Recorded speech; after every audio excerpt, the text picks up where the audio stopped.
નમસ્તે વિદ્યાર્થી મિત્રો, કેમ છો બધા? મજામાં છો ને? આજે આપણે ધોરણ 11 કેમિસ્ટ્રીની અંદર ચેપ્ટર નંબર 4 રાસાયણિક બંધન અને આણ્વીય રચનાનો અભ્યાસ શરૂ કરવાનો છે.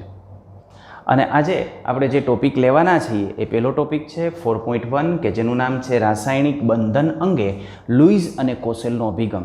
તો લુઈસ અને કોસેલ રાસાયણિક બંધન વિશે કેવો અભિગમ ધરાવતા હતા એની આપણે ચર્ચા કરશું અને આ આપણા ચેપ્ટરનો પહેલો વિડીયો છે. ઓકે, ચલો. તો મિત્રો, જે વૈજ્ઞાનિકો છે એ વૈજ્ઞાનિકો સતત નવા જે સંયોજનો છે એ સંયોજનની શોધમાં હોય અને તેમના વિશેની જે હકીકતો છે એ હકીકતોને ક્રમિક રીતે ગોઠવતા હોય કે અત્યારે આ પ્રકારની જે શોધ થઈ છે તો એ શોધ આગળની જે જૂની શોધ હતી એની સાથે કેવી રીતે જે છે એ સાંકળી શકાય, તો ક્રમિક રીતે એને ગોઠવતા હોય છે.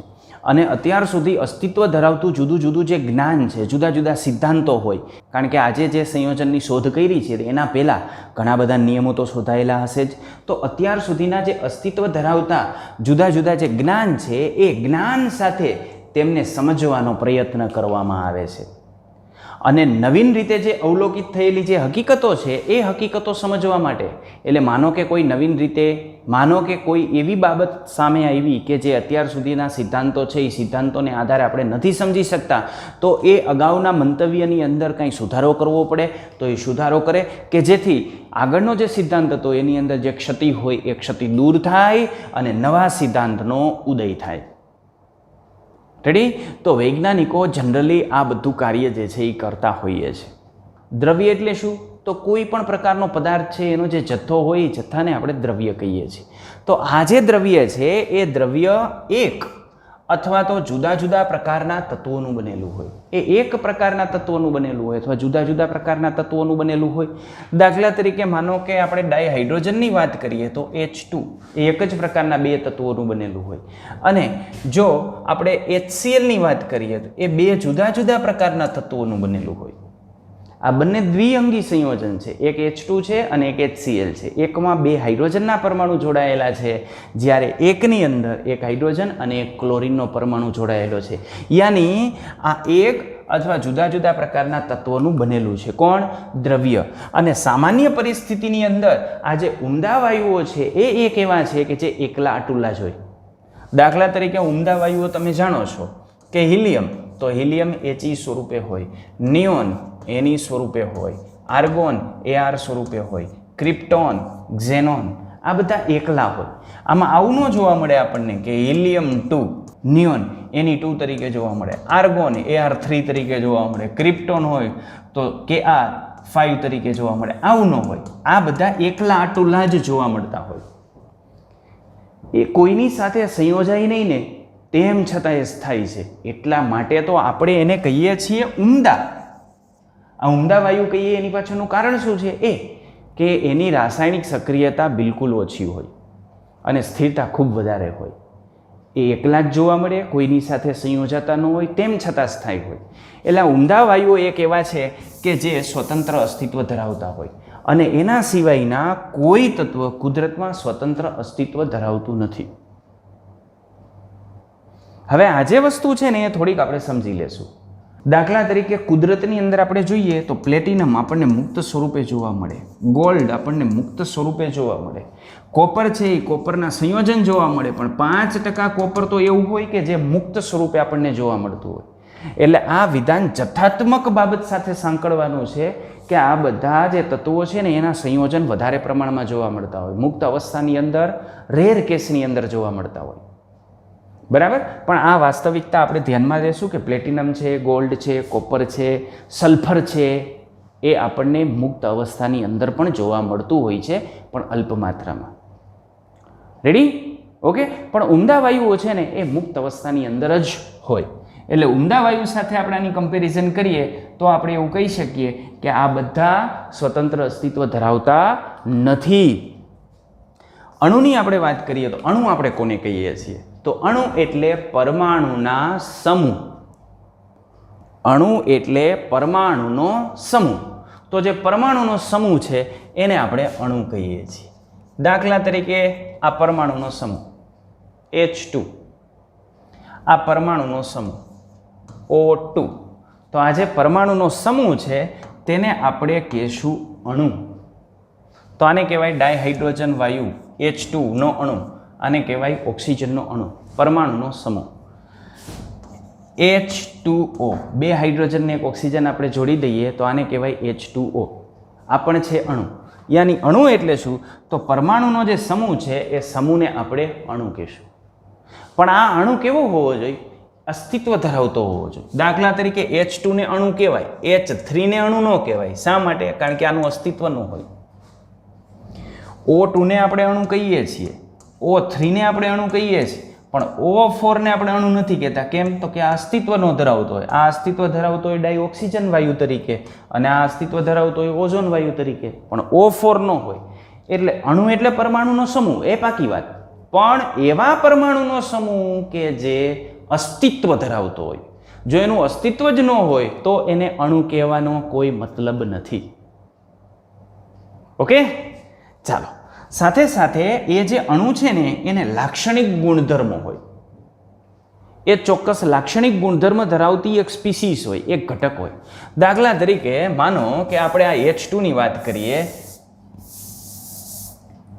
આ H2 ની વાત કરીએ તો H2 ને કંઈક એના લાક્ષણિક ગુણધર્મો હોય. દાખલા તરીકે રંગવિહીન હોય, વાયુ અવસ્થાની અંદર હોય, જ્વલનશીલ હોય, સળગે, વિસ્ફોટક રીતે સળગે. તો સામે આ જે ઓક્સિજન છે ને એને પણ કંઈક લાક્ષણિકતા હોય, એની ચોક્કસ લાક્ષણિકતા હોય. એની લાક્ષણિકતા આના જેવી અથવા એના કરતાં જુદી હોઈ શકે. અહીં એની લાક્ષણિકતા જુદી છે. ઓક્સિજન પણ દ્વિપરમાણુય અણુ તરીકે હોય, વાયુ અવસ્થામાં રહેલો હોય, રંગવિહીન હોય, આ જ્વલનશીલ હોય, પણ આ દહન પોષક હોય, સળગાવે. આ સળગે અને આ સળગાવે. ઓકે, આની આપણે વાત કરીએ તો આના કંઈક સ્પેશિયલ ગુણધર્મો હોય. યાની અણુ કે જે પરમાણુનો સમૂહ છે, અને એ પણ પરમાણુનો એવો સમૂહ કે જે અસ્તિત્વ ધરાવતો હોય. અને આ અસ્તિત્વ ધરાવતો જે પરમાણુનો સમૂહ છે ને એની કંઈક સ્પેશિયલ કેરેક્ટરિસ્ટિક હોય, કંઈક એના ચોક્કસ લાક્ષણિક ગુણધર્મો હોય. એટલે લાક્ષણિક ગુણધર્મ ધરાવતો પરમાણુઓનો સમૂહ છે કે જેને આપણે અણુ કહીએ છીએ. ચાલો આપણે ત્યાંથી આગળ જઈએ. દાખલા તરીકે આપણે અણુની વાત કરી તો હું હાઇડ્રોજનનું બંધારણ દોરું ને તો હાઇડ્રોજનનું બંધારણ આપણે આમ દોરી શકીએ. આ HH, બે હાઇડ્રોજન એકબીજા સાથે આવી રીતે સંયોજાયેલા છે. ઓક્સિજનની આપણે વાત કરીએ ને તો ઓક્સિજન વિશે આપણે આમ બંધારણ દોરી શકીએ. બે ઓક્સિજનના પરમાણુ આમ એકબીજા સાથે સંકળાયેલા છે. પાણીનું આપણે બંધારણ દોરવું હોય તો પાણીનું બંધારણ આપણે આમ દોરી શકીએ. H, ઓક્સિજન સાથે આવી રીતે બે H જોડાયેલા છે. એમોનિયાનું બંધારણ આપણે દોરવું હોય તો એમોનિયાના બંધારણની અંદર આમ હોય, નાઇટ્રોજન સાથે એક H આ બાજુ, એક H આ બાજુ અને એક H આ બાજુ. આવી રીતે નાઇટ્રોજન સાથે 3 H જોડાયેલા હોય. મિથેનનું આપણે બંધારણ દોરવું હોય તો મિથેનનું બંધારણ આપણે આમ દોરી શકીએ. આ કાર્બન છે એની સાથે 4 H જોડાયેલા હોય, 4 H. તો અહીં આપણે જોઈ શકીએ કે અહીં આપણે જુદા જુદા અણુઓ લીધા છે. આ બધી સ્પેશિયલ સ્પીસીસ છે કે જેને આપણે અણુ તરીકે ઓળખીએ છીએ. તો આ અણુની અંદર તમને એવો પ્રશ્ન થાય કે આમાં ઓક્સિજન સાથે કેમ 2 જ હાઇડ્રોજન જોડાણા હશે? આ નાઇટ્રોજન સાથે કેમ 3 જોડાઈ ગયા? આ કાર્બન સાથે કેમ 4 જોડાણા? આ ઓક્સિજન સાથે 4 કેમ ન જોડાણા? થાય કે ન થાય આવો પ્રશ્ન? તો આની આજુબાજુ હાઇડ્રોજન તો ઘણા બધા હોય, પણ આ બે કેમ આકર્ષણથી જોડાયેલા છે એકબીજાની નજીક? આ ઓક્સિજનની બાજુમાં કેમ 2 જ હાઇડ્રોજન એની આજુબાજુ જોડાઈને રહેલા છે? આ જોડાઈને રહેલા છે તો એમના વચ્ચે શું લાગતું હશે કે જેથી એની જોડાયેલા હોય? કાંઈ આપણે અણુ બનાવીએ તો અણુની અંદર આમ ન હોય, કાંઈ એક ઓક્સિજન ને એક હાઇડ્રોજન આમ એકબીજા સાથે આમ વચ્ચે લીટો ન હોય કાંઈ. એનું અણુ જ્યારે બનતો હોય ત્યારે આમ હોય, આ એક ઓક્સિજન હોય. અણુ બનતો હોય ત્યારે આમ હોય, આ એક ઓક્સિજન છે અને એની બાજુમાં જે છે આવી રીતે 2 હાઇડ્રોજન રહેલા હોય. આ પાણીનો અણુ છે, આ પાણીનો અણુ આવો હોય. તો ઓક્સિજનનો પરમાણુ અને હાઇડ્રોજન પરમાણુ એકબીજાની ખૂબ નજીક ગોઠવાયેલા, આ બાજુ એકબીજાની ખૂબ નજીક ગોઠવાયેલા હોય. રેડી? તો શું કામ, શા માટે આ ઓક્સિજનની સાથે 2 જ હાઇડ્રોજન એકબીજાની નજીક ગોઠવાયેલા છે? અને નજીક ગોઠવાયેલા છે એ દૂર નથી થતા. આમાં ઇલેક્ટ્રોન હોય, આમાં ઇલેક્ટ્રોન હોય, બેમાં ઇલેક્ટ્રોન હોય, એટલે ઇલેક્ટ્રોન ઇલેક્ટ્રોન વચ્ચેનું અપાકર્ષણ લાગવું જોઈએ. તેમ છતાં એ એકબીજા સાથે શું કામ જોડાયેલા છે? તો એ જે જોડાયેલા છે એ આપણે સમજવું હોય. તો આ આપણે સમજવું હોય તો આપણે કહી શકીએ કે આ ઘટક કણોને અણુમાં સાથે બાંધી રાખવા માટે, આ ઓક્સિજનને હાઇડ્રોજનની સાથે બાંધી રાખવા માટે, ત્યાં તો કંઈ ફેવિસ્ટિક ચોંટાડી ન હોય, કાંઈ ઓક્સિજનનો પરમાણુ ને હાઇડ્રોજનનો પરમાણુ ચીપક જાવ, એવું તો હોય નહીં, બરાબર? તો અણુમાં સાથે બાંધી રાખવા માટે કંઈક બળ હોવું જોઈએ, એમના વચ્ચે કંઈક એવું બળ લાગતું હોવું જોઈએ. અને જુદી જુદી જે રાસાયણિક સ્પીસીસ છે એ રાસાયણિક સ્પીસીસમાં જુદા જુદા ઘટકોને, એ ઘટક કણ તરીકે અણુ હોઈ શકે, પરમાણુ હોઈ શકે, આયનો હોઈ શકે, તો એને એકબીજા સાથે જકડી રાખવા માટે જે આકર્ષણ બળ જરૂરી હોય છે તે આકર્ષણ બળને આપણે રાસાયણિક બંધન કહીએ છીએ. એટલે આ આકર્ષણ બળને આપણે ઓળખીએ છીએ રાસાયણિક બંધન તરીકે. ઓકે, તો હમણાં આપણે જે વાત કરી હતી કે ઓક્સિજન સાથે હાઇડ્રોજનના જે બે પરમાણુ જોડાયેલા છે, આમના વચ્ચે ઓક્સિજન ને હાઇડ્રોજનના જે બે પરમાણુ છે એમના વચ્ચે કંઈક આકર્ષણ બળ લાગતું હશે, અને એ આકર્ષણ બળ છે એ આકર્ષણ બળને આપણે રાસાયણિક બંધન કહીએ છીએ. તો આને આપણે કહીશું રાસાયણિક બંધન. એ બંધન તો રાસાયણિક બંધન હે, તો આને આપણે શું કહીશું? રાસાયણિક બંધન. રેડી? ચલો આપણે એ રાસાયણિક બંધનની અંદર આગળ વધીએ. તો શું આ રાસાયણિક બંધન છે, એ રાસાયણિક બંધન કેટલા પ્રકારના હોય? તો ટૂંકમાં આપણે જોઈ લઈએ, પછી આપણે આના વિશે સવિસ્તાર વાત કરશું. તો આ જે રાસાયણિક બંધન છે એ રાસાયણિક બંધનના મુખ્ય બે પ્રકાર હોય. એમાં એક નિર્બળ બંધ, બીજાની આપણે વાત કરીએ તો બીજો પ્રકાર હોય પ્રબળ બંધ. એટલે એક નિર્બળ પ્રકારનું આકર્ષણ હોય, અહીં ઘટક કણો જે છે ને એમના વચ્ચે જે આકર્ષણ હોય ને ખૂબ નિર્બળ હોય, એટલે નિર્બળ પ્રકારનું આકર્ષણ બળ હોય, અને અહીં પ્રબળ પ્રકારનું આકર્ષણ બળ હોય. જનરલી આ જે નિર્બળ બંધ હોય ને એ અણુ વચ્ચે જોવા મળે. એ અણુના નિર્માણમાં જવાબદાર નથી, અણુના નિર્માણ માટે એ કારણભૂત નથી, પણ અણુની ભૌતિક અવસ્થા છે ને એના પાછળ આ કારણભૂત છે. કે માનો કોઈ પદાર્થની ભૌતિક અવસ્થા સોલિડ છે તો આપણે એમ કહી શકીએ એના અણુ વચ્ચેનું જે એટ્રેક્શન છે એ ખૂબ વધારે હશે. એટલે આ જે નિર્બળ બંધ આપણે કહીએ છીએ એ અણુના નિર્માણમાં નહીં, પણ અણુની ભૌતિક અવસ્થા પાછળ કારણભૂત હોય છે. આ નિર્બળ બંધની આપણે વાત કરીએ તો એના બે પ્રકાર આપણે મુખ્યત્વે આપી શકીએ. એક હાઇડ્રોજન બંધ અને બીજો જે છે એ વાન ડર વાલ્સ બંધ. આ વાન ડર વાલ્સ બંધ વિશે અને હાઇડ્રોજન બંધ બંને વિશે આપણે આગળ સવિસ્તાર ચર્ચા કરશું. આ વાન ડર વાલ્સ જે બંધ છે એને પણ આગળ આપણે અન્ય 3 પ્રકારોની અંદર વર્ગીકૃત કરશું, પણ અત્યારે આપણે આટલું રાખીએ છીએ. પ્રબળની આપણે વાત કરીએ તો આ જે પ્રબળ બંધ છે એને 4 પ્રકારમાં આપણે વર્ગીકૃત કરી શકીએ. તો એના આપણે ઉદાહરણ જોઈએ. તો એના માટે આપણે ઉદાહરણ આપવું હોય તો આવા ઉદાહરણ આપી શકીએ. એક છે આયનીય બંધ, બીજો સહસંયોજક બંધ, ત્રીજો સવર્ગ સહસંયોજક બંધ અને ચોથો તાત્વીય બંધ. તો અહીં આપણને જે પ્રબળ બંધ જોવા મળે છે ને એ અણુના નિર્માણ પાછળ કારણભૂત હોય છે. કેટલાક અણુ એવા હોય છે કે જેના નિર્માણ પાછળ આ આયનીય બંધ કારણભૂત હોય, તો કેટલાક એવા હોય કે જેના નિર્માણ પાછળ સહસંયોજક બંધ કારણભૂત હોય.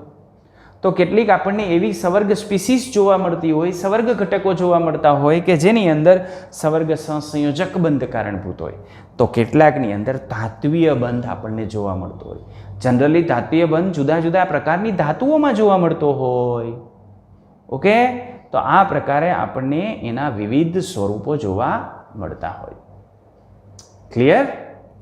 ચલો, તો આ આપણે વચ્ચે એક ટૂંકી એવી વાત કરી નાખી કે રાસાયણિક બંધ, તો એ રાસાયણિક બંધના પ્રકાર કેટલા પ્રકારના આપણે જોવા મળે છે તો એની આપણે ચર્ચા કરી નાખી.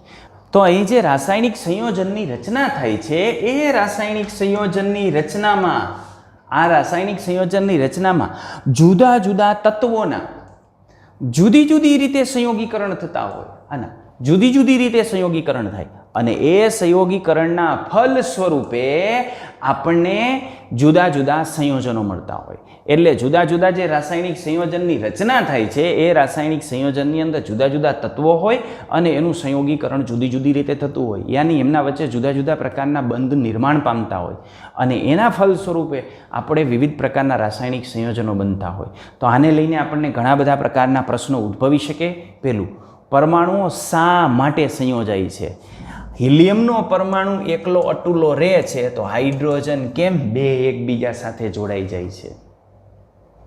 હાઇડ્રોજન બે એકબીજા સાથે જોડાય છે અને એ પણ સિંગલ બોન્ડથી જોડાય છે, તો ઓક્સિજન શા માટે ડબલ બોન્ડથી જોડાય છે? નાઇટ્રોજન કેમ આમ જોડાય છે? અને નાઇટ્રોજનના જો બે અણુ જોડાતા હોય તો ફોસ્ફરસમાં કેમ આપણને આમ જોવા મળે છે? આ નાઇટ્રોજન ને ફોસ્ફરસ તો એક જ સમૂહની અંદર આવે, 15મા સમૂહની અંદર. તો નાઇટ્રોજનમાં N2 જોવા મળે તો ફોસ્ફરસમાં P2 યાની આમ નો જોવા મળવું જોઈએ. આમ તો શા માટે આમ નથી જોવા મળતું? એમાં કેમ P4 જોવા મળે છે? ફોસ્ફરસમાં P4 જોવા મળે તો સલ્ફરમાં કેમ 8 ઘટકો એકબીજા સાથે જોડાયેલા હોય છે? તો પરમાણુઓ અહીં જુદી જુદી રીતે સંયોજાય છે. અને શા માટે અમુક ચોક્કસ પ્રકારના સંયોજનો જ શક્ય બને? શા માટે અમુક ચોક્કસ પ્રકારના પરમાણુઓ જ સંયોજાય છે? અને કેટલાક ઉમદા વાયુઓ જેવા શા માટે સંયોજાતા નથી? તો એની માહિતી આપણને આને આધારે મળશે. અને સાથે સાથે આવા જુદા જુદા જ્યારે સંયોજન બનતા હોય તો એ સંયોજનની અંદર જે અણુઓનો આકાર છે ને એ આકાર પણ ચોરસ હોય. તમને થતું હોય કે હમણાં મેં જે કાર્બનનું બંધારણ દોરેલું, મિથેન દોરેલો, તો મિથેનમાં કાર્બન સાથે 4 હાઇડ્રોજન જોડાયેલા હોય. તો આમ મારે ન લખવું જોઈએ, પણ હું આમ લખવાની જગ્યાએ આમ કેમ લખતો હતો? 1 હાઇડ્રોજન આમ ને 3 હાઇડ્રોજન આ બાજુ આમ દર્શાવ્યા હતા. આ ખોટું છે, આ સાચું છે. સંયોજનની રીતે બંને સાચા છે, પણ જ્યારે બંધારણની રીતે આપણે વાત કરીએ તો બંધારણની રીતે આ ખોટું છે. કારણ કે અહીંયા તમે જુઓ ને એટલે આ બંધારણ તમને પ્લેનર બંધારણ રાખે, એક સમતલમાં હોય ને એવું બંધારણ લાગે. જ્યારે આ જે બંધારણ છે એ બંધારણ આપણને કેવું લાગે? તો એ જે બંધારણ છે એ બંધારણ ત્રિપરિમાણીય બંધારણ લાગે. અને વાસ્તવમાં એનું બંધારણ આ પ્રકારનું હોય. તો એનું બંધારણ આવું કેમ ન હોય, આવું કેમ હોય, એ પણ આપણે આ પાઠની અંદર ભણવાના છીએ. ઓકે, બહુ મસ્ત મજાનો ચેપ્ટર છે અને બહુ મસ્ત રીતે આપણે ભણવાના છીએ. ક્લિયર? ચલો આગળ વધીએ આપણે. તો આવા જે જુદા જુદા પ્રકારના પ્રશ્નો છે એ પ્રશ્નોના ઉત્તર માટે સમયને અનુસાર યાની જુદા જુદા સમયે જુદા જુદા જે સિદ્ધાંતો છે એ સિદ્ધાંતો અસ્તિત્વમાં આવ્યા, એના ખ્યાલ રજૂ કરવામાં આવ્યા. દાખલા તરીકે આની અંદર આપણે કોસેલ અને લુઈસનો અભિગમ જોવાના છે કે રાસાયણિક બંધ માટે કોસેલ અને લુઈસનો અભિગમ શું છે એની આપણે વાત કરશું. VSEPR સિદ્ધાંતની આપણે વાત કરશું. Valence shell electron pair repulsion theory આપણે જેને કહીએ છીએ એની ચર્ચા કરશું. સંયોજકતા બંધનવાદ કે જેને આપણે વેલેન્સ બોન્ડ થિયરી કહીએ છીએ. આણ્વીય કક્ષકવાદ કે જેને આપણે મોલેક્યુલર ઓર્બિટલ થિયરી કહીએ છીએ એની ચર્ચા કરશું. તો આવી બધી ચર્ચાઓ આપણે આ ચેપ્ટરની અંદર કરવાની છે. સવિસ્તાર આગળ ધીમે ધીમે ભણતા જશું. ચલો અત્યારે આપણે પહેલી વાત કરીએ તો મિત્રો અહીં જે સંયોજકતાના જુદા જુદા સિદ્ધાંતો છે અને આ જે રાસાયણિક બંધનમાં તેનું અર્થઘટન આપણે કેવી રીતે કરવું, તે અર્થઘટનનો આધાર પરમાણુની રચના ઉપર હોય કે પરમાણુનું બંધારણ કે પ્રકારનું છે, એ તત્વોની ઇલેક્ટ્રોન રચના ઉપર હોય કે એ તત્વની ઇલેક્ટ્રોન રચનામાં ઇલેક્ટ્રોન ગુમાવવાની વૃત્તિ ધરાવે છે, સ્વીકારવાની વૃત્તિ ધરાવે છે. સાથે સાથે જે આવર્ત કોષ્ટક છે એ આવર્ત કોષ્ટકની અંદર આપણે ચર્ચા કરેલા કે આવર્ત કોષ્ટકનો આ ભાગ એની વિદ્યુત ધન્મયતા વધારે હોય, આ બાજુનો ભાગ હોય તો વિદ્યુત ઋણતા વધારે હોય. આ બે છેડા, આ બાજુ નીચી આયનીકરણ એન્થાલ્પી હોય, આ બાજુ ઊંચી ઇલેક્ટ્રોન પ્રાપ્તિ એન્થાલ્પી હોય. એવા પ્રકારના બે તત્વો જ્યારે એકબીજા સાથે સંયોજાશે ત્યારે આયોનિક સંયોજન બનાવશે. તો આમ આવર્ત કોષ્ટકને સમજવા માટેના જુદા જુદા જે વિકાસ થયા છે એ વિકાસ સાથે આપણે આ સંયોજકતા બંધનના સિદ્ધાંતોને અને રાસાયણિક બંધનું જે અર્થઘટન છે ને એને ગાઢ સામ્યતા હોય છે. આમ અલ્ટિમેટલી તમે જુઓ ને તો કોઈ પણ પ્રણાલી હોય ને એ વધુ સ્થાયી થવાની વૃત્તિ ધરાવે. માણસ એક જ એવી અળવિતરી આઇટમ છે કે જે પોતાની સ્થિરતા ઘટાડવા માટે પ્રયત્ન કરે છે. બાકી બધા પોતાની સ્થિરતા વધારવા માટે પ્રયત્ન કરે. હું અહીંથી પેન મૂકું તો પેન એવી જગ્યાએ જાય કે જ્યાં એની સ્થિરતા વધારે હોય. અહીં અસ્થિર છે, હું મૂકીશ તો સીધી નીચે જશે. એટલે સૃષ્ટિના દરેકે દરેક પદાર્થ પોતાની સ્થિરતા વધારવા માટે પ્રયત્ન કરે છે અને મનુષ્ય શક્તિ વધારવા માટે પ્રયત્ન કરે છે. અને શક્તિ વધે એટલે સ્થિરતા ઘટે. ગામની અંદર રહેતો કોઈ સામાન્ય એવો વ્યક્તિ છે, એ વ્યક્તિ સુખેથી જિંદગી જીવતો હોય, પણ મોટા મોટા ઇન્ડસ્ટ્રીયલિસ્ટ તમે જુઓ તો એને ટેન્શનનો કોઈ પાર ન હોય, સ્થિરતાય ન હોય. ક્યારે કોનું કેવી રીતે મર્ડર થઈ જાય કાંઈ નક્કી ન હોય. બરાબર? સ્ટેબિલિટી એની બિલકુલ ઓછી. સ્થિરતા એની ખૂબ ઓછી પણ શક્તિ ખૂબ વધારે. એ નીકળે તો આજુબાજુમાં 8-10 ગાડીઓ નીકળતી હોય. સમજાય છે? એટલે સ્ટેબિલિટી અને એનર્જી આ બંને એકબીજાની વ્યસ્ત બાબતો છે. અને સૃષ્ટિના દરેક પ્રાણી છે ને એ સ્થિરતા પ્રાપ્ત કરવાની વૃત્તિ ધરાવે છે. અને માણસ શક્તિ પાછળ ગાંડો છે. શક્તિ મેળવવા માટે જે છે એ પ્રયત્ન કરે, સતત પ્રયત્ન કરે શક્તિ મેળવવા માટે. અને જેમ જેમ શક્તિ વધતી જાય ને એમ સ્થિરતા ઘટતી જાય. નાનો એવો માણસ હોય ત્યારે એને કંઈ સિક્યુરિટીની જરૂરિયાત ન હોય, પણ ધીમે ધીમે ધીમે ધીમે શક્તિ મેળવતો જાય અને જેમ શક્તિ વધતી જાય ને એમ એને સિક્યુરિટીની જરૂર પડે. આજુબાજુમાં છેલ્લે Z+ સિક્યુરિટી સુધી પહોંચે. કયો વ્યક્તિ ક્યારે કેવી રીતે ઘા કરીને વયો જાય ને કાંઈ નક્કી ન થાય.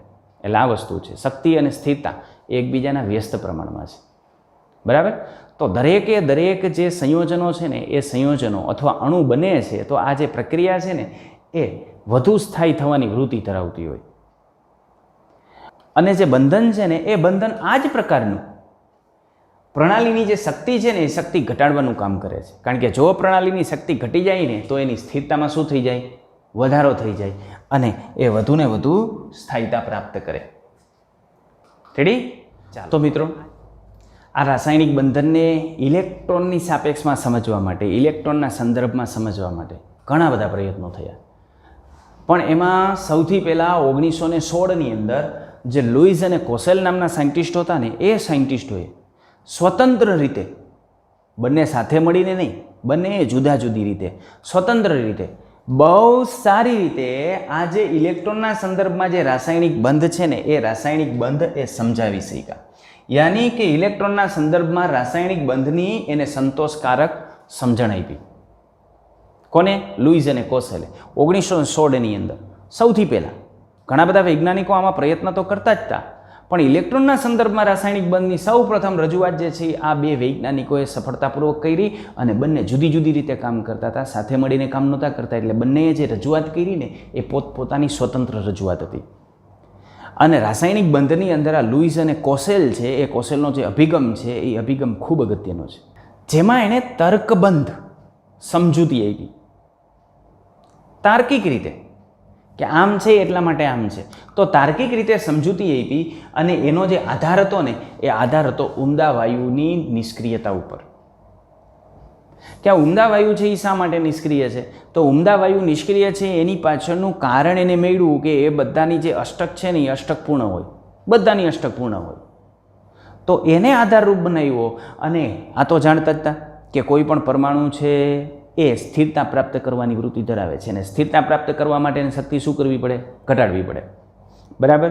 તો આખા આધુનિક આવર્ત કોષ્ટકમાં સૌથી વધારે શક્તિ કોની? સૌથી વધારે સ્થિરતા કોની? તો સૌથી વધારે સ્થિરતા નિષ્ક્રિય વાયુની, ઉમદા વાયુઓની.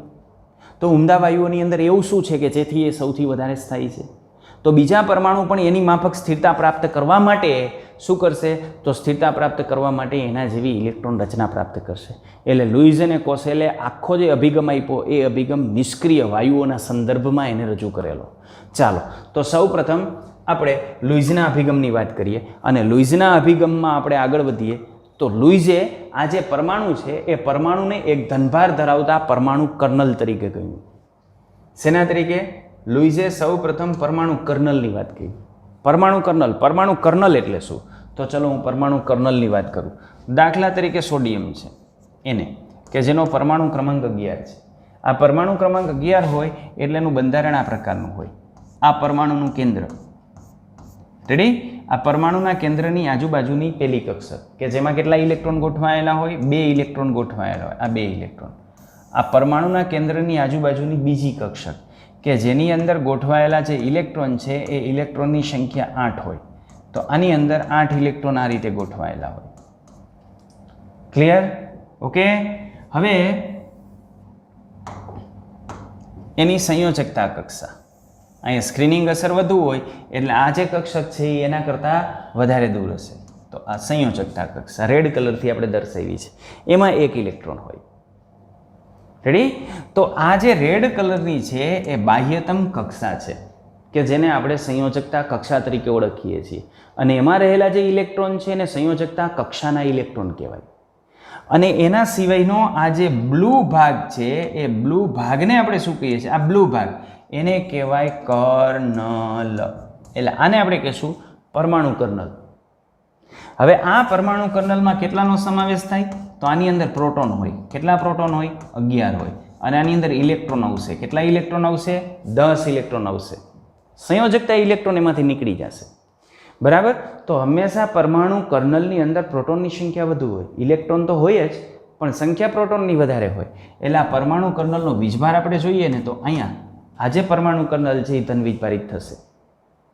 રેડી? તો પરમાણુ કર્નલ એટલે શું? કેન્દ્ર અને અંદરની જે કોર ઇલેક્ટ્રોન રચના હોય ને એટલો ભાગ. યાની પરમાણુમાંથી તમે સંયોજકતા કક્ષા દૂર કરી દો, બાકીનો જે ભાગ વધે ને એ ભાગને કહેવાય પરમાણુ કર્નલ, કે જે હંમેશા ધન વીજભારિત જ થાય. દાખલા તરીકે માનો હું એમજીની વાત કરું, આની જગ્યાએ હું એમજી લઈ લઉં, તો આ એમજી વિશે આમ લખી શકાય એમજી, કે જેમાં પરમાણુ ક્રમાંક એનો કેટલો? 12. પરમાણુ ક્રમાંક એનો 12 છે, તો આ તો આપણે આમ જ લખી શકશું. આની અંદર ફેરફાર આવશે કે અહીં એક ઇલેક્ટ્રોન નહીં આવતો અને એક ઇલેક્ટ્રોન અહીં આવશે. રેડી? તો એના પરમાણુ કર્નલની આપણે વાત કરીએ તો એમાં પ્રોટોનની સંખ્યા કેટલી હોય? 12. અને કર્નલમાં ઇલેક્ટ્રોનની સંખ્યા કેટલી થશે? 10. યાની એના ઉપરનો જે વીજભાર આપણને કેટલો જોવા મળશે? તો એના ઉપરનો જે વીજભાર આપણને જોવા મળે છે ને એ +2 જોવા મળશે. તો આ રીતે આપણને જોવા મળશે. તો આ કર્નલ. રેડી? ઓકે? તો આ પ્રમાણે કર્નલની અંદર પ્રોટોન અને ઇલેક્ટ્રોન આપણે આ રીતે જે છે એ જોઈ શકશું. તો હંમેશા જે પરમાણુનું કર્નલ હોય ને એ ધન વીજભારિત હોય. તો લુઈઝે સૌ પ્રથમ પરમાણુના 2 ભાગ કરી નાખ્યા. એ ભાગમાં શું બહાર કરી નાખ્યું? સંયોજકતા કક્ષાની ઇલેક્ટ્રોનની સંખ્યા બાદ કરી નાખી. યાની સંયોજકતા કક્ષાને એને બાદ કરી નાખી. આ સંયોજકતા કક્ષા સિવાયનો જેટલો ભાગ છે એને શું કહી દીધું? પરમાણુ કર્નલ. આ પરમાણુ કર્નલમાં પ્રોટોન હોય? હા. આ પરમાણુ કર્નલમાં ન્યુટ્રોન હોય? હા. આ પરમાણુ કર્નલમાં ઇલેક્ટ્રોન હોય? હા. આ પરમાણુ કર્નલમાં વેલેન્સ ઇલેક્ટ્રોન હોય? ના. સંયોજકતા કક્ષાના ઇલેક્ટ્રોન ન હોય. બરાબર? એટલે સંયોજકતા કક્ષાના ઇલેક્ટ્રોન ન હોય એટલે ઇલેક્ટ્રોનની સંખ્યા હંમેશા પ્રોટોન કરતાં ઓછી થાય. એટલે આ પરમાણુ કર્નલ છે ને હંમેશા ધન વીજભારિત જ થાય. ક્લિયર? ઓકે? રાસાયણિક બંધન એક એવો પાઠ છે કે જે રસાયણ વિજ્ઞાનનો પાયો છે. જુદા જુદા સંયોજનની બનાવટ કેવી રીતે થાય તો એનો પાયો અહીંથી આવે છે. એટલે જો કેમેસ્ટ્રી તમારે વધુ સ્ટ્રોંગ કરવું હોય ને તો આ ટોપિક તમારા માટે, આ ચેપ્ટર તમારા માટે ખૂબ અગત્યનું છે. ઓકે? ચાલો, તો આપણે લુઈઝના અભિગમની અંદર છીએ. તો આજે લુઈઝનો અભિગમ છે એ લુઈઝના અભિગમની આપણે વાત કરીએ તો આવી રીતે લુઈઝે પરમાણુને એક ધનભારિત જે કર્નલ છે એ ધનભારિત કર્નલની અંદર રૂપાંતરિત કરી નાખ્યું. ધનભાર ધરાવતું કર્નલ એના તરીકે ગણ્યું. અને સાથે આ જે બાહ્યતમ કોષ કે જેમાં વધુમાં વધુ 8 ઇલેક્ટ્રોન સમાઈ શકે એવી એને આગાહી કરી કે સંયોજકતા કક્ષા છે એમાં વધુમાં વધુ 8 ઇલેક્ટ્રોન સમાઈ શકશે. આ 1916ની વાત છે. બરાબર? બીજી વસ્તુની વાત કરીએ તો તેના મત મુજબ આ જે 8 ઇલેક્ટ્રોન છે ને કર્નલની આજુબાજુ ગોઠવાયેલા હોય, કર્નલની આસપાસ ગોઠવાયેલા હોય. અને કેવી રીતે? સમઘનના ખૂણા ઉપર. બરાબર? દાખલા તરીકે આપણે વાત કરીએ તો સમઘનનો ખૂણો, જો અહીં હું એક સમઘન લઉં છું. આ સમઘન.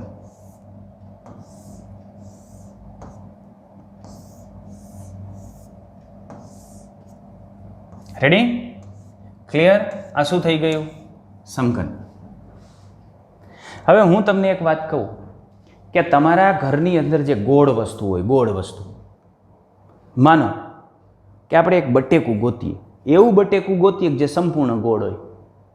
તો સંપૂર્ણ ગોળ જે બટેકું હોય એ બટેકામાંથી તમે આવો સમઘન બનાવી શકો. મોટા મોટો સમઘન બનાવવો હોય તો છરીથી કાપી બનાવી શકો. બને ને? માનો કે આપણે દેશી જે તરબૂચ આવે એ તરબૂચ લઈએ, ગોળ તરબૂચ, અને ગોળ તરબૂચમાંથી મારે મોટામાં મોટો સમઘન બનાવવો હોય તો મોટામાં મોટો સમઘન આપણે કેમ બનાવી શકીએ? ઉપરથી થોડુંક તરબૂચ કાપવાનું. બરાબર? આ સાઈડમાંથી કાપવાનું, આ સાઈડથી, આ સાઈડથી, આ સાઈડથી, નીચેથી કાપવાનું. તો જો હું તરબૂચને એવી રીતે કાપું ને તો એ તરબૂચની રચના કંઈક આવી રીતની થાય. અહીંયા થોડોક મને ગ્રીન ભાગ જોવા મળે. કયો? એની છાલવાળો ભાગ. અહીંયા છાલવાળો ભાગ જોવા મળે, અહીંયા છાલવાળો ભાગ જોવા મળે, અહીંયા છાલવાળો ભાગ જોવા મળે. આટલી જગ્યાએ છાલવાળો ભાગ હોય.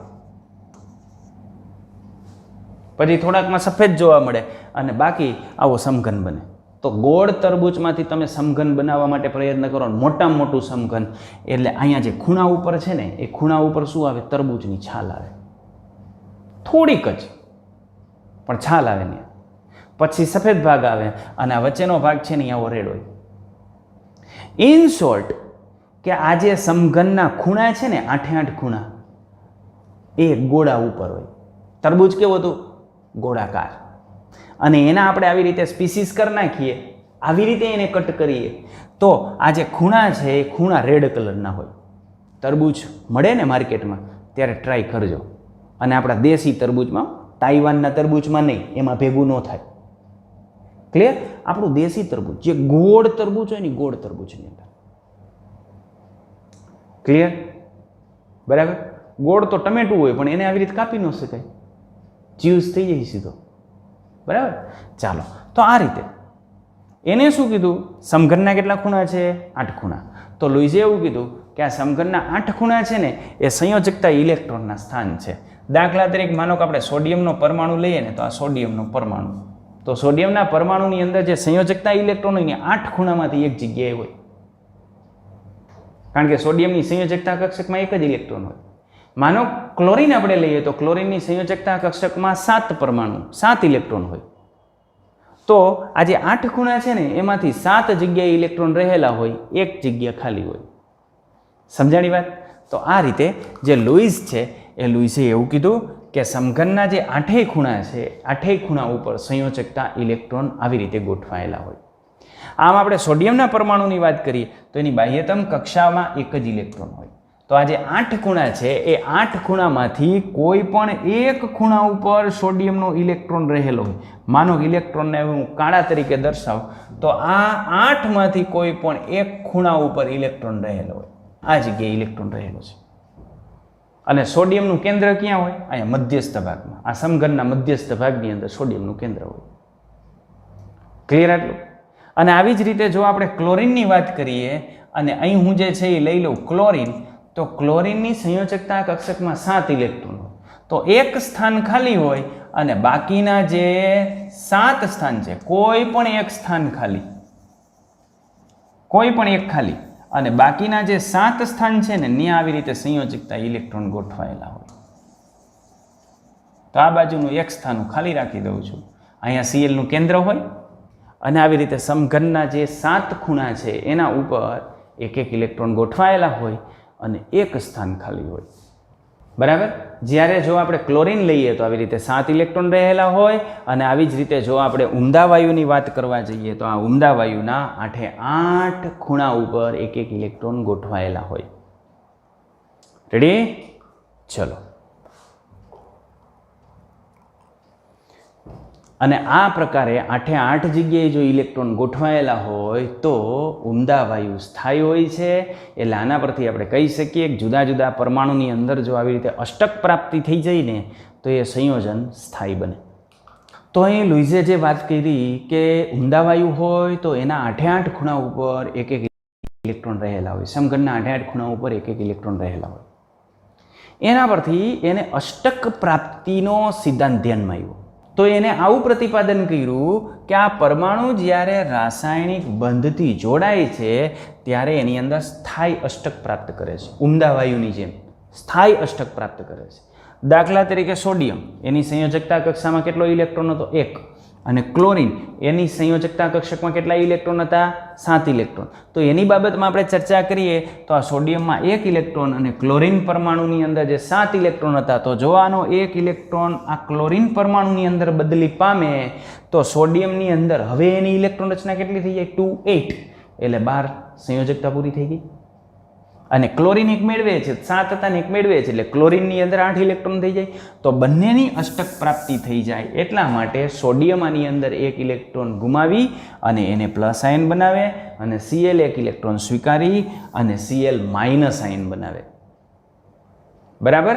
જ્યારે Cl2 છે, H2 છે, F2 છે એ અણુઓ બીજા પરમાણુ સાથે ઇલેક્ટ્રોનની ભાગીદારી કરે અને આ ભાગીદારીથી અષ્ટક પ્રાપ્તિ કરે.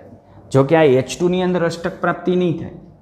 H2 ની અંદર તો 2 ઇલેક્ટ્રોન ગોઠવાય, યાની નજીકના નિષ્ક્રિય વાયુ હિલિયમ જેવી ઇલેક્ટ્રોન રચના થશે. પણ આ ક્લોરીન છે, Cl2 છે અને F2 છે એની અંદર અષ્ટક પ્રાપ્તિ થશે. તો આ પ્રક્રિયાની અંદર જે ઇલેક્ટ્રોનની અષ્ટક પ્રાપ્તિ થાય છે એને લઈને બાહ્યતમ અષ્ટક પ્રાપ્ત થાય એટલે એ ખૂબ સ્થાયી ઇલેક્ટ્રોન રચના ધારણ કરે. તો એ જે પરમાણુની જે બાહ્યતમ કોષના ઇલેક્ટ્રોન હોય એ ઇલેક્ટ્રોનને આપણે સંયોજકતા ઇલેક્ટ્રોન તરીકે ઓળખીએ છીએ. અને અણુની રચનામાં માત્ર ને માત્ર આ જે સંયોજકતા ઇલેક્ટ્રોન છે એ સંયોજકતા ઇલેક્ટ્રોન જ રાસાયણિક બંધનમાં ભાગ લે છે. અંદરની કોર ઇલેક્ટ્રોન રચનામાં કેટલા ઇલેક્ટ્રોન છે એનાથી એના રાસાયણિક ગુણધર્મમાં કે રાસાયણિક બંધનમાં કોઈ ફરક પડતો નથી. જે રાસાયણિક બંધનનો આધાર છે ને એ માત્ર ને માત્ર કેના ઉપર હોય? આ સંયોજકતા ઇલેક્ટ્રોન ઉપર હોય. બરાબર. અને અંદરના ઇલેક્ટ્રોન તો બહુ સારી રીતે સુરક્ષિત હોય, એ ક્યાંય બંધનની અંદર ભાગ ન લેતા હોય. સામાન્ય રીતે આ જે સંયોગીકરણની પ્રક્રિયા છે એ પ્રક્રિયાની અંદર જે અંદરના સુરક્ષિત ઇલેક્ટ્રોન છે એનો ક્યાંય સમાવેશ થતો નથી. માત્ર ને માત્ર સંયોજકતા ઇલેક્ટ્રોનની જ આપણે એની અંદર સમજણ આપતા હોઈએ છીએ. પહેલાં લુઈસની સંજ્ઞાની આપણે વાત કરી લઈએ તો અમેરિકન સાયન્ટિસ્ટ G.N. લુઈસ એને પરમાણુની સંયોજકતા ઇલેક્ટ્રોન દર્શાવવા માટે સાદા સંકેતો દાખલ કર્યા. પરમાણુની સંયોજકતા કક્ષકમાં કેટલા ઇલેક્ટ્રોન છે એ ઇલેક્ટ્રોન દર્શાવવા માટે એને સાદા સંકેતો દાખલ કર્યા. આ સંકેતોને આપણે લુઈસ સંજ્ઞા તરીકે ઓળખીએ છીએ. બીજા આવર્તના તત્વોની લુઈસ સંજ્ઞા આપણે દર્શાવી હોય તો આપણે આ રીતે દર્શાવી શકીએ. લુઈસ સંજ્ઞામાં શું કરવાનું? કંઈ નહીં. જે તત્વ છે ને એ તત્વની તમારે સંજ્ઞા લખવાની. દાખલા તરીકે માનો કે તમારે લિથિયમની લુઈસ સંજ્ઞા લખવી છે તો પહેલાં લિથિયમ એની સંજ્ઞા લખવાની અને એની આજુબાજુ સંયોજકતા ઇલેક્ટ્રોનને ટપકા તરીકે દર્શાવવાની. લિથિયમની સંયોજકતા કક્ષકમાં 1 ઇલેક્ટ્રોન એટલે આમ દર્શાવવાનું. બરાબર. બેરિલિયમ છે એ બેરિલિયમ આપણે માનો કે હું ફ્લોરિન લખું તો ફ્લોરિનની સંજ્ઞા શું થાય? F, તો F લખવાનો. અને એની સંયોજકતા કક્ષકની અંદર 7 ઇલેક્ટ્રોન હોય તો સંયોજકતા કક્ષકમાં જે 7 ઇલેક્ટ્રોન હોય એને અહીં 7 ટપકા તરીકે દર્શાવવાના. તો આને કહેવાય લુઈસ બિંદુ બંધારણ. બરાબર. તો લુઈસ સંજ્ઞાઓ આપણે આપીએ તો બીજા આવર્તના તત્વોની લુઈસ સંજ્ઞા આપણે આવી રીતે આપી શકીએ. આ લિથિયમ છે એની આજુબાજુ 1 ટપકું, કારણ કે સંયોજકતા કક્ષકમાં 1 ઇલેક્ટ્રોન હોય.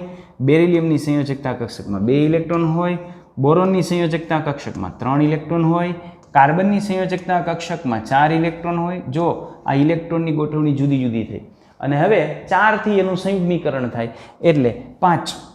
તો 5ની અંદર આવી રીતે 2 ઇલેક્ટ્રોન બાજુમાં હોય, અહીંયા 3 હોય. એટલે આ 3 સાથે જોડાઈ અને અષ્ટક પ્રાપ્ત કરી શકે. આ તો એકબીજા સાથે પેરમાં જોડાયેલું છે. ઓક્સિજનની અંદર આપણે લઈએ તો 1, 2, 3, 4, 5 અને 6 આપણે આવી રીતે દર્શાવી શકીએ. ફ્લોરિનની અંદર 7 દર્શાવી શકીએ અને નિયોન હોય તો નિયોનની અંદર આપણે આવી રીતે 8 દર્શાવી શકીએ. માનો કે આપણે એલ્યુમિનિયમનું લુઈસ બિંદુ બંધારણ લખવું છે તો એલ્યુમિનિયમની સંજ્ઞા લખવાની. બરાબર. પછી એની ઇલેક્ટ્રોન રચના આપણને ખબર છે 13 ઇલેક્ટ્રોન હોય એટલે નિયોન કમ્પ્લીટ અને પછી શું આવે? 3s2 3p1. તો 3 ઇલેક્ટ્રોન છે એ 3 ઇલેક્ટ્રોનને આપણે આજુબાજુ દર્શાવી દેવાના. તો આ થઈ ગઈ એલ્યુમિનિયમની લુઈસ સંજ્ઞા. સિલિકોનની લખવી હોય તો આ સિલિકોન Si. એની આજુબાજુ 4 ઇલેક્ટ્રોન હોય તો 4 ઇલેક્ટ્રોનને દર્શાવી દો એટલે આ થઈ ગઈ સિલિકોનની સંજ્ઞા. તો સૌ પ્રથમ લુઈસ સંજ્ઞા. તો લુઈસ સંજ્ઞા દર્શાવવા માટે જે તત્વ છે એ તત્વની સંજ્ઞાનો ઉપયોગ કરશું અને સંયોજકતા કક્ષકના જે ઇલેક્ટ્રોન છે તેની આજુબાજુ આપણે એને ગોઠવી દઈશું. ઓકે, ચલો. લુઈસ સંજ્ઞાની સાર્થકતાની વાત કરીએ તો આ લુઈસ સંજ્ઞાની સાર્થકતા શું છે? તો તત્વની ચોપાસના જે બિંદુ છે એટલે તત્વની આસપાસ આપણે જે બિંદુ દર્શાવેલા છે એ બિંદુ સંયોજકતા ઇલેક્ટ્રોનની સંખ્યા દર્શાવે છે. અને આ સંયોજકતા ઇલેક્ટ્રોનની જે સંખ્યા છે એ સંખ્યા પરથી આપણે તત્વની સામાન્ય અથવા સમૂહની સંયોજકતા ગણવામાં મદદરૂપ થાય છે. તો તત્વની સામાન્ય સંયોજકતા અથવા સમૂહની સંયોજકતા આપણે ગણવી હોય તો આપણને આ રીતે મળે. આપણે આગળ વાત કરી ગયા ને સંયોજકતા આપણને કેમ મળે? કોઈ પણ તત્વો એની સંયોજકતા કેમ મળે? તો તત્વની સંયોજકતા એટલે એની સંયોજકતા કક્ષકમાં રહેલા ઇલેક્ટ્રોનની સંખ્યા અથવા તો એ ઇલેક્ટ્રોનની જે સંખ્યા છે એ સંખ્યાને આપણે 8માંથી બાદ કરીએ તો આપણને શું મળી જાય? સંયોજકતા. એટલે સમૂહની સંયોજકતા આપણને કેવી રીતે મળે? તો લુઈસ સંજ્ઞાની અંદર જે ઇલેક્ટ્રોનની સંખ્યા છે એને કહેવાય એની સંયોજકતા. અથવા તો 8માંથી એને બાદ કરી દો તો જે આંકડો મળે છે એને પણ આપણે શું કહેશું? સંયોજકતા. બરાબર. તો આગળ આપણે જે સંયોજકતાની વાત કરી હતી એ જ વાત છે. ચલો હવે તો અહીં રાસાયણિક બંધનની અંદર આપણે જે લુઈઝનો અભિગમ છે એ લુઈઝના અભિગમની વાત કરી. વાસ્તવમાં રાસાયણિક બંધનની અંદર લુઈઝનો અભિગમ શું છે? તો લુઈઝનો અભિગમ છે અષ્ટક પ્રાપ્તિ. બરાબર. ઇલેક્ટ્રોનની આપલે કરીને અથવા તો ઇલેક્ટ્રોનની ભાગીદારી કરી અને જે અષ્ટક પ્રાપ્ત કરવું એ લુઈઝનો અભિગમ છે. ક્લિયર? તો આ થયો લુઈઝનો અભિગમ, રાસાયણિક બંધન માટે લુઈઝનો અભિગમ.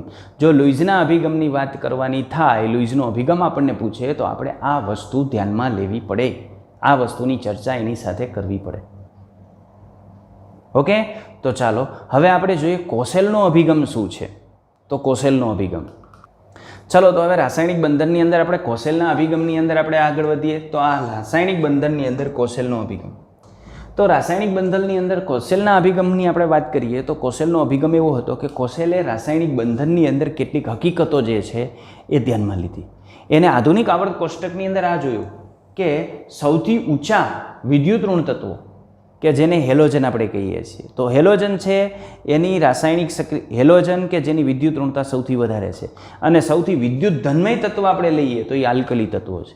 અને આલ્કલી તત્વો યાની sodium, potassium, rubidium, caesium, halogen યાની ફ્લોરિન, ક્લોરિન, બ્રોમિન, આયોડિન, આ બંનેની રાસાયણિક સક્રિયતા ખૂબ વધારે છે. અને એની બાજુમાં રહેલા જે ઉમદા વાયુ છે એ ઉમદા વાયુથી આ સાવ જુદા પડે છે. ઉમદા વાયુ નિષ્ક્રિય વાયુ છે, જ્યારે હેલોજન સક્રિય અધાતુ છે અને આલ્કલી ધાતુ એ સક્રિય ધાતુ છે. તો આલ્કલી ધાતુ એની સક્રિયતા ખૂબ વધારે છે, હેલોજન એની સક્રિયતા પણ ખૂબ વધારે છે, પણ આ જે ઉમદા વાયુ છે એ ઉમદા વાયુની રાસાયણિક સક્રિયતા બિલકુલ ઓછી છે, યાની રાસાયણિક રીતે નિષ્ક્રિય છે. તો એને આવર્ત કોષ્ટકની અંદર જોયું કે આ બાજુના તત્વો અને આ બાજુના તત્વોની રાસાયણિક સક્રિયતા વધારે છે, યાની એ ઉમદા વાયુ કરતાં જુદું બંધારણ ધરાવે છે, ઉમદા વાયુઓ કરતાં આ બાબતની અંદર અલગ પડે છે. એને જોયું કે આ હેલોજન પરમાણુ છે એ હેલોજન પરમાણુ ઇલેક્ટ્રોન મેળવી અને ઋણાયન બને, અને જો એ ઋણાયન બને તો એ અષ્ટક પ્રાપ્તિ કરે, ઉમદા વાયુ જેવી ઇલેક્ટ્રોન રચના પ્રાપ્ત કરે. અને જે આલ્કલી ધાતુ છે એ ઇલેક્ટ્રોન ગુમાવી અને શું બને? ધનાયન બને. અને જો એ ધનાયન બને તો એ પણ શું કરે? ઉમદા વાયુ જેવી ઇલેક્ટ્રોન રચના પ્રાપ્ત કરે. અને આ રીતે બનેલા જે ઋણાયન અને ધનાયન છે એ પરસ્પર વિરુદ્ધ વીજભાર ધરાવતા હોય અને સામે સામે સ્થાયી ઉમદા વાયુ જેવી ઇલેક્ટ્રોન રચના પ્રાપ્ત કરી હોય. તો આ રીતે બનેલા જે ઋણાયન અને ધનાયનો છે એ ઋણાયન અને ધનાયનો સ્થાયી ઉમદા વાયુ જેવી ઇલેક્ટ્રોન રચના એને પ્રાપ્ત કરેલી હોય. આ ઉમદા વાયુની ઇલેક્ટ્રોન રચના કેવી હોય? તો આ ઉમદા વાયુની સ્થાયી ઇલેક્ટ્રોન રચના આપણને ખ્યાલ છે કે NH2NP6 પ્રકારની ઇલેક્ટ્રોન રચના આપણને જોવા મળે. હિલિયમ અપવાદ છે, કારણ કે હિલિયમની ઇલેક્ટ્રોન રચના શું હોય? તો હિલિયમની ઇલેક્ટ્રોન રચના હોય 1s2. આની અંદર 2 જ ઇલેક્ટ્રોન રહેલા હોય, અષ્ટક નો હોય, 8 ઇલેક્ટ્રોન નો હોય. બરાબર. હવે આ ઉમદા વાયુ જેવી ઇલેક્ટ્રોન રચના પ્રાપ્ત કરવા માટે આલ્કલી ધાતુ અને જે હેલોજન છે એને ઇલેક્ટ્રોન ગુમાવ્યો અને એક સ્વીકાર્યો, યાની એક ધનાયન બન્યો અને એક ઋણાયન બન્યો. તો એના ઉપર ચાર્જ જનરેટ થયા. આ જે ઋણાયન અને ધનાયન ચાર્જ જનરેટ થયા, અને જો પરસ્પર વિરુદ્ધ વીજભાર ઉત્પન્ન થાય તો એમના વચ્ચે સ્થિર વિદ્યુત પ્રકારનું આકર્ષણ જોવા મળે, કુલંબિક આકર્ષણ જોવા મળે, સ્થિર વિદ્યુત પ્રકારનું આકર્ષણ જોવા મળે. દાખલા તરીકે આપણે વાત કરીએ તો આ સોડિયમ અને ક્લોરિનમાંથી NaCl ની રચના આપણે લખવી હોય તો આમ લખી શકીએ. આ સોડિયમ એક ઇલેક્ટ્રોન ગુમાવે છે અને એને પ્લસ બનાવે છે. ઇલેક્ટ્રોન રચનાની આપણે વાત કરીએ તો આની ઇલેક્ટ્રોન રચના નિયોન કમ્પ્લીટ 3s1 હોય, અને આની ઇલેક્ટ્રોન રચના આપણે જોઈએ તો એમાંથી એક ઇલેક્ટ્રોન દૂર કરી નાખીએ એટલે આપણને મળી જાય નિયોન. જ્યારે ક્લોરિનની આપણે વાત કરીએ તો ક્લોરિન એક ઇલેક્ટ્રોન સ્વીકારે અને આ એક ઇલેક્ટ્રોન સ્વીકારી અને Cl માઇનસ આયન બને. એની ઇલેક્ટ્રોન રચના નિયોન કમ્પ્લીટ 3s2 3p5 હોય, પણ એ એક ઇલેક્ટ્રોન સ્વીકારે એટલે હવે 3p ની અંદર કેવી થઈ જાય? 6. એટલે આ કોની ઇલેક્ટ્રોન રચના થઈ ગઈ? આર્ગોનની. તો આર્ગોન જેવી ઇલેક્ટ્રોન રચના એ પ્રાપ્ત કરે છે. તો આમ Na+ કે જેની ઇલેક્ટ્રોન રચના કેના જેવી થઈ ગઈ? નિયોન જેવી. અને Cl- કે જેની ઇલેક્ટ્રોન રચના કેના જેવી થઈ ગઈ? આર્ગોન જેવી. તો બંને જે ઉમદા વાયુ અથવા નિષ્ક્રિય વાયુ છે એના જેવી ઇલેક્ટ્રોન રચના પ્રાપ્ત કરી. પણ આ પ્રાપ્તિની સાથે સાથે એના ઉપર જે વીજભાર જનરેટ થયો એ વીજભારને લઈને એ એકબીજા પ્રત્યે કુલંબિક આકર્ષણ બળ લાગે, અને એ આકર્ષણ બળથી એ એકબીજા સાથે જકડાયેલા રહે કે જેને આપણે કહીએ છીએ રાસાયણિક બંધન.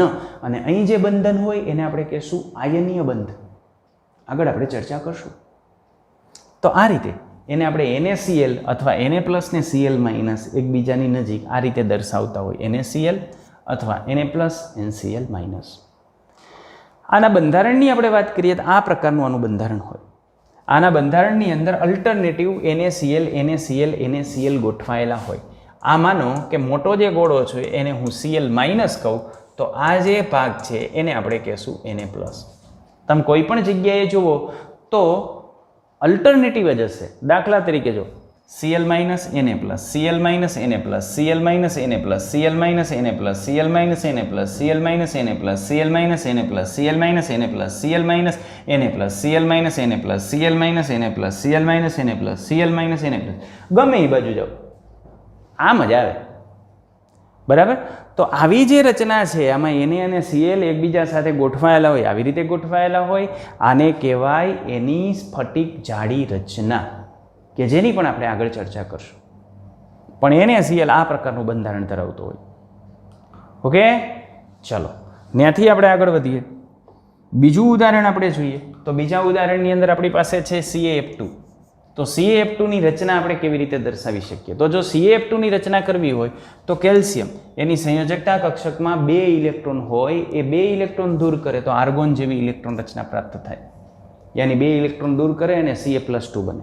આની ઇલેક્ટ્રોન રચના આર્ગોન કમ્પ્લીટ 4s2 હોય, પણ આ 4sના 2 ઇલેક્ટ્રોન દૂર થઈ જાય એટલે હવે એની ઇલેક્ટ્રોન રચના થઈ ગઈ કેના જેવી? આર્ગોન જેવી, ઉમદા વાયુ જેવી. ફ્લોરિનની આપણે વાત કરીએ તો ફ્લોરિનની સંયોજકતા કક્ષકની અંદર 7 ઇલેક્ટ્રોન હોય, એટલે એક જ ઇલેક્ટ્રોન ઘટે છે. તો આ ફ્લોરિન એક ઇલેક્ટ્રોન સ્વીકારે, એની ઇલેક્ટ્રોન રચના હિલિયમ કમ્પ્લીટ 2s2 2p5 હોય, પણ F માઇનસ જ્યારે બને ત્યારે એની ઇલેક્ટ્રોન રચના થઈ જાય 2p6, યાની 2s2 2p6, ઉમદા વાયુ, નિયોન જેવી ઇલેક્ટ્રોન રચના. તો બંને ઉમદા વાયુ જેવી ઇલેક્ટ્રોન રચના પ્રાપ્ત કરી, પણ આના ઉપરનો વીજભાર +2 છે એટલે ન્યા આવે Ca+2 અને F ઉપર -1 ચાર્જ આવે એટલે આનાથી આપણે આનું બંધારણ દોરીએ તો આપણને આવું મળે CaF2. યાની આનો જે અણુ છે એમાં કેલ્શિયમ કરતાં ફ્લોરિન કેવા હોય? ડબલ હોય. બરાબર. તો એનું બંધારણ આપણે જે છે એ દોરીએ તો આમાં Ca+2 અને F- આ રીતે એકબીજા સાથે સંયોજાય અને એનાથી CaF2 બનાવે.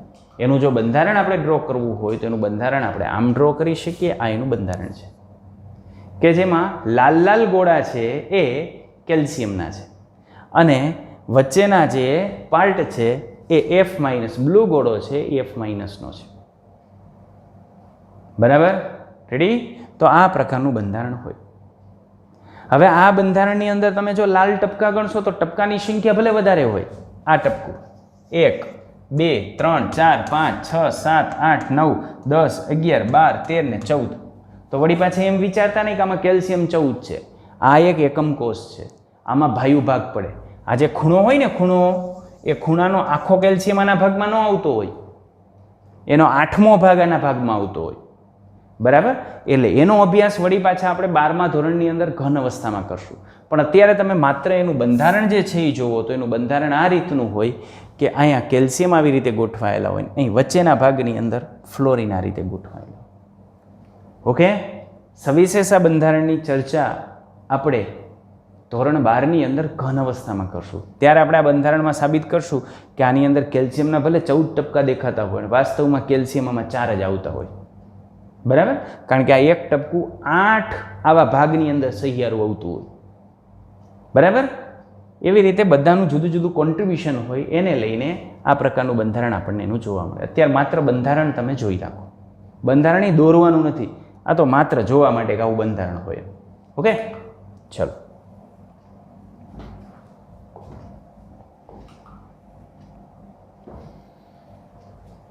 તો અહીં જે ધનાયન અને ઋણાયન છે એમના વચ્ચે સ્થિર વિદ્યુત પ્રકારનું જે આકર્ષણ બળ છે એ આકર્ષણ બળ પરિણમશે. એને લઈને જે બંધ બને એને આપણે વિદ્યુત સંયોજક બંધ કહેશું.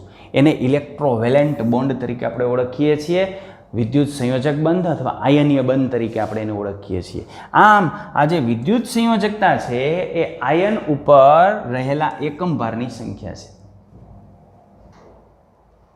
તો કોઈ પણ તત્વની વિદ્યુત સંયોજકતા આપણને પૂછે તો વિદ્યુત સંયોજકતા આપણને કેવી રીતે મળે? એના ઉપર રહેલો જે વીજભાર છે એ વીજભારની સંખ્યા.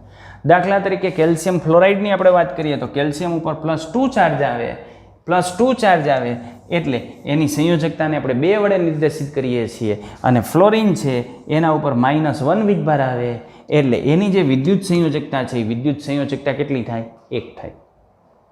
રેડી? તો આ રીતે આપણે વિદ્યુત સંયોજકતા આપી શકીએ. દાખલા તરીકે માનો હું બંધારણની અંદર લખું NaCl, તો આ NaClમાં Na અને Cl બંનેની વિદ્યુત સંયોજકતા 1 હોય. જો અહીંયા લખું CaCl2, તો આની અંદર કેલ્શિયમ અને ક્લોરિન આ બંનેની જે વિદ્યુત સંયોજકતા છે એ વિદ્યુત સંયોજકતા આપણને કેટલી જોવા મળશે? તો બંનેની વિદ્યુત સંયોજકતા આપણને જોવા મળે 1, આની કેલ્શિયમની 2 અને ક્લોરિનની 1. જો હું આ રીતનું બંધારણ દોરું કે MgO, તો આની અંદર બંનેની જે સંયોજકતા છે એ આપણને કેટલી જોવા મળશે? તો બંનેની સંયોજકતા આપણને વિદ્યુત સંયોજકતા જોવા મળશે 2. માનો કે આપણે બંધારણ આમ દોરીએ છીએ Mg3N2. આવું બંધારણ છે મેગ્નેશિયમ નાઇટ્રાઇડ, તો એમાં Mgની વિદ્યુત સંયોજકતા +2 હોય અને નાઇટ્રોજનની વિદ્યુત સંયોજકતા -3 યાની 3 હોય. બરાબર? તો આયોનિક સંયોજનની અંદર કોઈ પણની વિદ્યુત સંયોજકતા આપણે નક્કી કરવી હોય તો એના વીજભારને આધારે નક્કી કરી શકીએ. MCQની અંદર આ વિદ્યુત સંયોજકતા અગત્યની બાબત છે, હોય છે એવા MCQ. ત્યાં કોશેલે જે અભિધારણાઓ કરી, અભિધારણાનો પાયો શું હતો? તો એ અભિધારણાનો પાયો હતો ઇલેક્ટ્રોનની હેરફેર. અહીં ઇલેક્ટ્રોનની હેરફેર થતી હતી. એક પરમાણુ ઇલેક્ટ્રોન ગુમાવતો હતો ને એક સ્વીકારતો હતો. ગુમાવતો તો એ ધનાયન બનતો હતો ને સ્વીકારતો તો એ ઋણાયન બનતો હતો. તો એને લઈને આયનોની રચના થતી હતી અને આ આયનોની રચનાથી જે આયનીય સ્ફટિકમય સંયોજન છે એના અંગેનો આધુનિક ખ્યાલ પૂરો પાડે છે. તો આ કોશેલના અભિગમની જે છે એ અગત્યતા છે. આયોનિક આવા જુદા જુદા જે આયોનિક સંયોજન ઉત્પન્ન થતા હોય એ આયોનિક સંયોજનનો જે છે આધુનિક ખ્યાલ કે જે ધોરણ 12ની અંદર આપણે ઘન અવસ્થાની અંદર ભણશું તો એ કોશેલના અભિગમને આધારે આપણને પૂરો પાડે છે. અને આ આયનીય સંયોજનની સમજણ અને પદ્ધતિકરણ માટે પણ કોશેલની જે અભિધારણા છે એ ખૂબ મૂલ્યવાન સાબિત થઈ. અને આ કોશેલની પરંતુ એની એક મર્યાદા પણ હતી અને એ મર્યાદા એ હતી કે મોટા ભાગના સંયોજન આ ખ્યાલ સાથે મેળ ધરાવતા નથી. કારણ કે એને ઇલેક્ટ્રોનની શું કરી? હેરફેર કરી. અને આ ઇલેક્ટ્રોનની હેરફેર ક્યાં શક્ય બને? વધુ વિદ્યુત ધનમય અને વધુ વિદ્યુત ઋણમય 2 તત્વો ભેગા થાય ને તો. આલ્કલી ધાતુ તત્વ, આલ્કલાઇન અર્ધ ધાતુ તત્વ, એની સાથે ચાલ્કોજન અને હેલોજન, એમાંય ઉપરના તત્વો જ્યારે એની સાથે જોડાઈને ત્યારે આયોનિક પ્રકારનો બંધ બને. કારણ કે વિદ્યુત ઋણતાનો તફાવત વધારે હોય એટલા માટે. દરેક જગ્યાએ ઇલેક્ટ્રોનની હેરફેર શક્ય નથી બનતી. મોટા ભાગના સંયોજનમાં તો ઇલેક્ટ્રોનની ભાગીદારી થાય છે. એટલે આ લુઈસ આ જે કોશેલનો અભિગમ છે એ અભિગમની આ મર્યાદા હતી. મોટાભાગના સંયોજનની અંદર આ જે ખ્યાલ છે એ બંધ બેસતો નહોતો. ઓકે, અહીં આપણે આજનો જે વિડીયો છે એ વિડીયો આપણે પૂરો કરીએ છીએ. Thank you. તમારો ખૂબ ખૂબ આભાર. વિડીયો લાઈક અને શેર કરવાનું નહીં ભૂલતા. ઓકે, તો લાઈક કરો, શેર કરો અને ચેનલને સબસ્ક્રાઈબ કરાવો. Okay, Tata bye bye.